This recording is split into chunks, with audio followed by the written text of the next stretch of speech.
उपासक में सदाचार इंद्रियों की पवित्रता नहीं है तो ढबूसला किसी का कुछ नहीं रहेगा। एक अच्छे से समझ लो, तुम्हें बहुत सामर्थ्य, जागो। अगर झुक गए तो रौंद दिए जाओगे। सच्ची मानना, जब गलत हो जाता है आचरण तो अपना मन अपने को कहता है नष्ट कर दो। ये जीवन किस काम का? होश में हमारे शब्दों को ध्यान से सुनना। यदि तुम परमार्थ के पथिक हो, ये तीन बातें नहीं है तो तुम्हारा पतन हो चुका है। पतन हो जाएगा नहीं, नाप लो, तुम्हारा पतन हो चुका है। हमारा मन भजन में लेकर होटलों में खाओगे, भजन में मन लगेगा, अशुद्ध आहार करोगे, मनमानी विचार प्रवृत्तियों का दर्शन, संभाषण और क्रिया करोगे और तुम्हारा मन सच्चिदानंद प्रभु में लग जाएगा। तमाशा समझा है? अपनी इंद्रियों को सदाचार परायण रखना। इंद्रियां इस सदैव व्यभिचार की तरफ भागती हैं। नेत्र व्यभिचार दोष, बार बार दूसरों के प्रति देखना आकर्षणकारी, कैसा भी दोष अंदर का भाव हो, नेत्र दोष। दूसरों की बातें सुनना, श्रवण इंद्रिय दोष। वाणी से दूसरों की चर्चा करना, वाणी। ऐसे हर इंद्रिय अपने व्यभिचार में जाना चाहती है।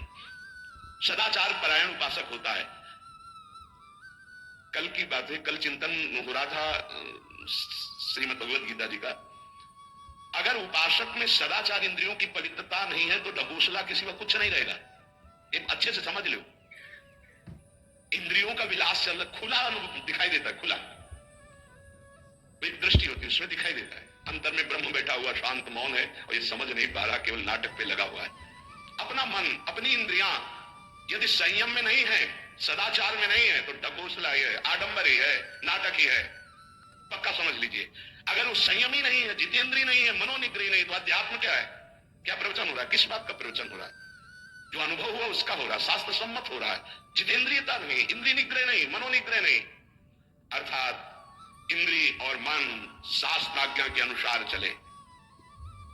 जिसका इंद्रिय मनोनिग्रह युक्त समय व्यतीत होता है भगवत चिंतन में, वो महापुरुष है। अभी वर्तमान में ही है, चिंता मत करो, स्थिति जागृत होने में देर नहीं। बंद रखो अपनी खिड़कियों को, कहीं माया की हवा न घुस जाए। सच्ची सच्ची तुम्हें बहुत सामर्थ्य, जागो। अगर झुक गए तो रौंद दिए जाओगे। एक एक बात अच्छे से समझ लो। मुस्कुरा के, प्रेम व्यवहार दिखा के